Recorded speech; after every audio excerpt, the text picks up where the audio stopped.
একামতে দিন মানে হলো আপনাকে প্রথমে ব্যক্তি, পরিবার, এরপরে সমাজ বা রাষ্ট্রে দিন প্রতিষ্ঠার জন্য দাওয়াত আর জিহাদ। এই দেশে জিহাদ নেই, দাওয়াতি কাজ করেন, তাওহীদের বাণী দেন, কোরআন হাদিসের সঠিক কথা তুলে ধরেন। কোনোদিন যদি প্রয়োজন হয় জিহাদের, তখন অনেকগুলো শর্ত আছে, এগুলো ফুলফিল হলে তখন জিহাদ করবেন। জিহাদের প্রথম শর্ত, মুসলমানের মধ্যে ঐক্য থাকতে হবে, এক আমিরের তত্ত্বাবধানে হতে হবে, কাফেরের মোকাবেলায় হতে হবে। আওয়ামী লীগ বিএনপির মোকাবেলায় জিহাদ নয়, ওখানে দাওয়াত।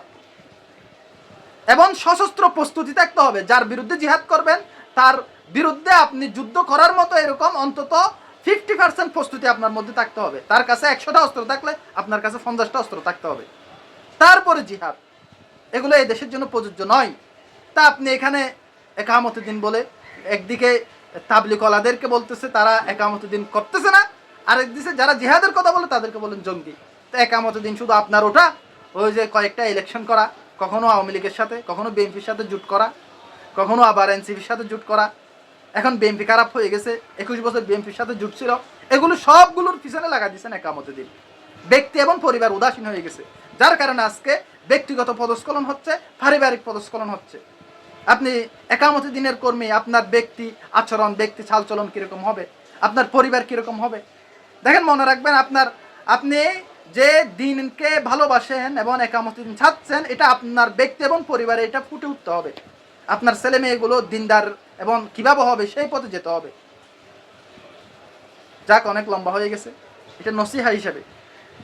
ঘাটতি কমতি সব জায়গায় আছে, কিন্তু একামতে দিনের লেভেল লাগিয়ে যেগুলো করা হচ্ছে এগুলো একটু তুলে ধরার চেষ্টা করলাম। একামতে দিন বা আনাকিমুদ্দিন, এই পরিভাষা নিয়ে যে উভয় ঘরানার মধ্যে ভিন্ন ভিন্ন দৃষ্টিভঙ্গি, দেওবন্দি ঘরানা এবং জামাত ঘরানার মধ্যে একামতে দিনের যে দৃষ্টিভঙ্গি, ওটা নিয়ে আমি সংক্ষেপে কথা বলবো। প্রথমে আমরা বুঝবো একামতে দিনের মানে মর্মার্থ কি।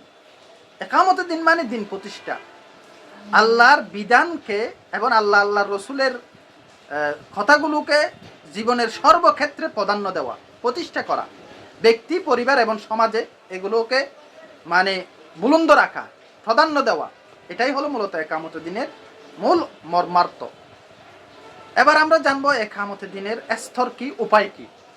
এই কথাগুলো খুবই বেসিক, একেবারেই মৌলিক কথা, এগুলো মানুষ জানে না, বুঝে না, শুনতেও চায় না। এমনি একামতে দিন করে লাফাই। একামতে দিনের উপায় কি, স্তর কি, আমি প্রশ্ন করছি, উত্তর দিতে পারে না।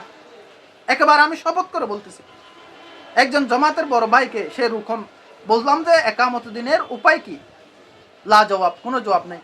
বললাম যে একামতে দিনের স্তর কি, কোনো জবাব নেই। আজকে আপনি আবার শিখে রাখেন একামতে দিনের উপায় কি, স্তর কি। এই দুইটা প্রশ্নের উত্তর জানলে আপনার জন্য একদম সহজ হয়ে যাবে একামতে দিন। এবং তাবলিগের ভাইদেরকেও বলবো, এই কথাগুলো আপনারা খুব ভালোভাবে খেয়াল করেন। আপনাদেরকে বারবার ট্যাগ দেওয়া হয় যে শুধু মসজিদে তাবলিগ করে, একামতে দিন নিয়ে কোনো ফিকির নেই, একামতে দিনের কোনো চিন্তা নেই। আরে একামতে দিনের স্তর কি, উপায় কি, এটা প্রশ্ন করবেন। যেই বলবে আপনাকে যে আপনারা শুধু একামতে দিন করেন না কেন, তাকে বলবেন যে একামতে দিনের উপায় কি, একামতে দিনের স্তর কি। জবাব নেই, কোনো জবাব নেই, উত্তর নেই, ডাইরেক্ট। আমি অনেকরে প্রশ্ন করে দেখছি। আজকে শুনে রাখুন একামতে দিনের উপায় কি এবং স্তর কি। প্রথমে একামতে দিনের স্তর, 3টা স্তর রয়েছে। প্রথম স্তর ব্যক্তি, এরপরে পরিবার, এরপরে সমাজ বা রাষ্ট্র। কোরআনের আয়াতে ওদিকে ইশারা করা হয়েছে, ইয়া আইয়ুহাল্লাযীনা আমানু কু আনফুসাকুম ওয়া আহলিকুম নার। প্রথমে বলছে তোমার নিজের নফসকে আগুন থেকে বাঁচাও হে ঈমানদার, এবং তোমার পরিবারকে আগুন থেকে বাঁচাও। এরপরে আপনি আমর বিল মারুফ নাহি আনিল মুনকার অন্যান্য আয়াতে বলছে দিন প্রতিষ্ঠা করো, আল্লাহর কালিমা যেন বুলন্দ হয়, এলাই কালিমাতুল্লাহর ব্যাপারে তোমরা চেষ্টা করো। কিন্তু প্রথমে ব্যক্তি এবং পরিবারকে ফোকাস করতে হবে, নিজেকে এবং পরিবারকে। একামতে দিনের প্রথম স্তর বোঝা গেল ব্যক্তি, দ্বিতীয় স্তর পরিবার, তৃতীয় স্তর সমাজ বা রাষ্ট্র। আরেকটা মজার বিষয় দেখেন, ব্যক্তি এবং পরিবারে একামতে দিন বাস্তবায়ন করা একেবারে সহজ, সমাজ বা রাষ্ট্রে একামতে দিন বাস্তবায়ন করা এটা হলো আপনার চেষ্টা, কিন্তু আপনি বাস্তবায়ন করে যেতেও পারেন, নাও যেতে পারেন। ব্যক্তি এবং পরিবারে আপনি 100% একামতে দিন করতে পারবেন। যেমন নামাজের আজান দিছে, আপনি নামাজ পড়তে চলে যেতে পারবেন, আপনি ব্যক্তি, কিন্তু পুরো সমাজকে মসজিদে নিয়ে যেতে পারবেন না। এটার জন্য চেষ্টা করবেন, যদি ইসলামী হুকুমত আসে তখন আপনি বলবেন যে আজানের সাথে সাথে মার্কেট বন্ধ, সবাই যেন মসজিদে চলে আসে। তো ওইটা প্রসেসটা। ব্যক্তি এবং পরিবারের ডাইরেক্ট একামতের দিন সাব্যস্ত হয়। আপনার পরিবারের আপনার মেয়ে বেপরদা রাস্তা রাস্তা ঘুরতেছে, আপনার মেয়ে মাদকাসক্ত, আপনার ছেলে মাদকাসক্ত বেনমাজি, ওখানে আপনাকে ডাইরেক্ট একামতের দিন করতে হবে। ওটা আপনি সামর্থ্য রাখেন। কোরআনে অন্য আয়াতে বলেছে লা ইউকাল্লিফুল্লাহু নাফসান ইল্লা উসআহা, কাউকে তার সাধ্যের বাইরে দায়িত্ব চাপিয়ে দেওয়া হয় না।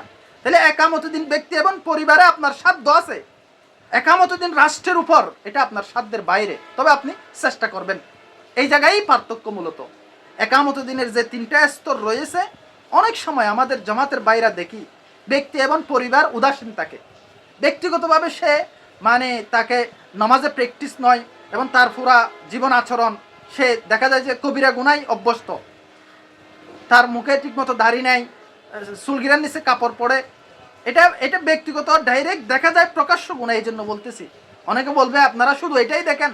ভাই এটা তো দেখা যাচ্ছে, আপনি প্রকাশ্য, আপনি একজন ইসলামের কর্মী, আপনার ব্যক্তির মধ্যে কেন আপনি ইসলাম প্রতিষ্ঠা করতেছেন না?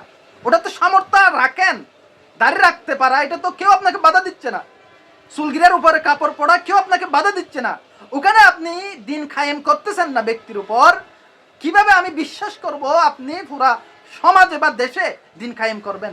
এটা তো আরো সো টাফ, অনেক বেশি কঠিন। হ্যাঁ, সবাই নয়, আবার সবার কথা বলতেছি না, এক্সেপশনাল থাকবে। কেউ কেউ ব্যক্তিগতভাবেও দিন পালন করে। এরপরে পরিবারকে ফোকাস করবেন। এখানেই তাবলিগওয়ালারা এবং দেওবন্দীদের মধ্যে দৃষ্টিভঙ্গিগত পার্থক্য। তাবলিগওয়ালারা এবং দেওবন্দীরা একামত দিনের প্রথম টার্গেট করে ব্যক্তিকে, এরপরে পরিবারকে।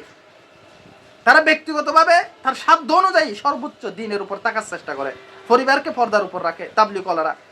এরপরে দাওয়াতের মাধ্যমে পুরা পৃথিবীতে কিভাবে একামত দিন হবে সেই প্রচেষ্টা করে। এবার ওইদিকে যাই আমি, একামত দিনের উপায় কি, কিভাবে আমরা দিন প্রতিষ্ঠা করব সমাজ বা রাষ্ট্রে? দুইটা উপায় আছে, একটা দাওয়াত আর একটা জিহাদ। তাবলিগওয়ালারা দাওয়াতি কাজ করতেছে, আমাদের দেশে জিহাদের প্রেক্ষাপট নেই। এখানে কার সাথে যুদ্ধ করবেন? আওয়ামী লীগ বিএনপি এদের সাথে আপনি যুদ্ধ করবেন, মারামারি করবেন? এটা কি জিহাদ হবে? এরাও তো মুসলমান। নাকি জমাত আর সরমুনায় মারামারি করবেন? এটা কি জিহাদ হবে? এটা কি একামত দিনের জন্য সরমুনায় আর জমাত মারামারি করলে হবে? এরা তো উভয় ইসলাম দল। এই যে যেটা মানে চলতেছে চরিত্র হননের খেলা, এখানে ইসলাম প্রতিষ্ঠা আরো অনেক দূরে চলে যাবে। আওয়ামী লীগ বিএনপি দরকার নেই এদেশে ইসলামের ক্ষতি করার জন্য। আমরা ইসলামপন্থীরা যেভাবে একে অপরের লঙ্গি খোলা শুরু করছি, চরিত্র হনন শুরু করছি, একে অপরকে দাজ্জাল, মুনাফিক এবং ফটোকার্ড বানিয়ে তাকে দর্শনকারী, বলৎকার এভাবে শুরু করছি, এখানে মনে হচ্ছে না আওয়ামী লীগ বিএনপির প্রয়োজন আছে। তাইলে যেটা বলতেছিলাম, একামত দিনের উপায় কি? উপায়টা খুবই ইম্পর্টেন্ট। দেখেন, একামত দিনের উপায় 1 নম্বর হলো দাওয়াত, 2 নম্বর হলো জিহাদ। রাসূল ইসলাম দিন প্রতিষ্ঠা করছে এভাবেই, প্রথমে দাওয়াত দিছে, যখন শক্তি হয়ে গেছে, সামর্থ্য হয়ে গেছে, তখন জিহাদের মাধ্যমে দিন প্রতিষ্ঠা করছে। তা আপনাকে এই দুই উপায়েই করতে হবে। আপনি হয়তো দাওয়াতের কাজ করেন, এইভাবে পুরা মানুষের মধ্যে দাওয়াতি একটা জজবা চলে আসলে একজনকে ঐক্যবদ্ধ হয়ে আমির বানান। এরপরে প্রয়োজন বশত এই দেশে যদি কোনো কাফের হামলা করে জিহাদ করেন, অথবা এই দেশে যারা জালেম হুকমরান আছে তাদেরকে আপনি তখন ঐক্যবদ্ধ থাকলে তাদেরকে আপনি নসিহা দিলে ওটার পাওয়ারফুল হবে। আপনি ছোটো ছোটো দল করছেন, 15-20টা ইসলামী দল, একামতের দিন আপনি বুঝাচ্ছেন যে গণতান্ত্রিকভাবে মানে বুটে যাওয়া, সংসদে যেতে পারা এবং এই মাঝে মধ্যে হরতাল দেওয়া, পুলিশের বিরুদ্ধে, জনগণের বিরুদ্ধে হো হা ডাক দেওয়া, এগুলো একামতের দিন বানায় ফেলছেন। কতটুকু জায়েজ না জায়েজ আলেম ওলামারা ভালো জানবে। তবে আমাদের দীর্ঘদিনের যেটা গ্রাউন্ড রিয়ালিটি, পৃথিবীর কোথাও গণতান্ত্রিকভাবে একামতের দিন হয় নাই। রাষ্ট্রের দিন প্রতিষ্ঠা গণতান্ত্রিকভাবে কোথাও হয় নাই, 1 ইঞ্চি জমিনেও হয় নাই, মানে কোনোভাবেই হয় নাই। এটা একেবারে পরীক্ষিত। তো যেটা এই পর্যন্ত দিন আসছে কিভাবে, আপনার পর্যন্ত আপনি কিভাবে মুসলমান হয়েছেন একটু গবেষণা করেন। আজ থেকে 100 বছর 200 বছর আগে কোনো গণতান্ত্রিক দল ছিল না, না আপনি মুসলমান হয়েছেন, আপনার পর্যন্ত দিন আসছে। এই দেশে এক সময় পরিপূর্ণ ইসলামী হুকুমত ছিল, আলমগীর, বাচ্চা আলমগীরের আমলে, আওরঙ্গজেবের আমলে। কিভাবে আসছে এটা?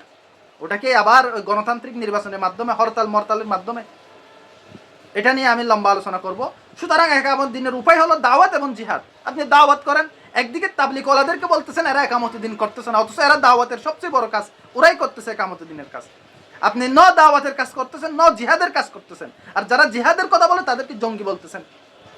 এই যে আসিফ আদনান সহ হারুনে জাহার এবং আরো যারা আছে যারা জিহাদের কথা বলে, তারা তো এই দেশে এই মুহূর্তে জিহাদের কথা বলে না। জিহাদের কনসেপ্ট যে আমাদেরকে চূড়ান্তভাবে দিন কায়েম করতে জিহাদ লাগবে, এই কথাটা বলে তারা। শুধু গণতন্ত্র দিয়ে সম্ভব নয় এই কথাটা বলে। তাদেরকে আপনারা জঙ্গি ট্যাগ দিছেন, লেভেল লাগাইছেন একামতে দিন। ভাই এগুলো নসিহা। কওমিদের মধ্যে অনেকে আছে এরকম, হ্যাঁ, মানে একামতে দিনের লেভেল লাগিয়ে তারাও বিভিন্ন রকমের একামতে দিন থেকে অনেক দূরে।